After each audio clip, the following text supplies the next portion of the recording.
In 1993, John Wayne Bobbit's wife, Lorena, chopped off his private part, allegedly because he had been abusive to his wife.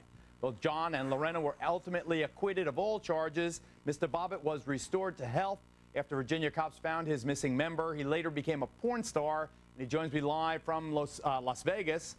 His attorney, Barry Levinson, is seated next to him. Hey, Barry. John, long time no see. How's life? Oh, great. Feel a lot safer here on the West Coast. You're far away from your ex, Lorena? Yeah, my ex, yeah. Didn't she go back to South America? Well, we were married, and she was supposed to get her citizenship, and she waited a year after the incident to get her citizenship, so she didn't get deported. So why do you think that she took that particular kind of revenge on you, John?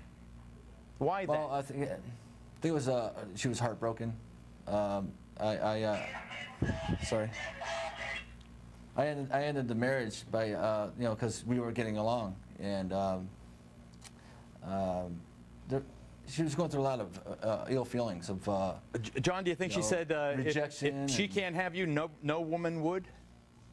Yeah. Well, she didn't want a divorce, but I did, and she got mad, and she took matters in her own hands. And Barry Levinson, what are you advising your client, John Wayne Bobbit, to do with the rest of his life? Well, we're working on a project, and John's going to be called. It's actually called The Poorest Bachelor, where John is going to be the poorest bachelor, obviously, and we're going to get women who have a lot of money who want to marry John. Okay. And John, do you ever have nightmares about what Lorena did to you? Well, just when it first happened, I did, but afterwards, you know, since I'm here on the West Coast, like I said, I feel a lot safer here. Yeah, you retire from the porn industry?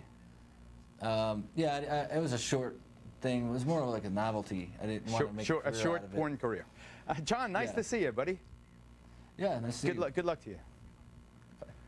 Justine Jolie, September's penthouse pet, knows all about sexual abuse. She alleges she was abused by her step-grandfather, by his son, and by another of her grandmother's boyfriends.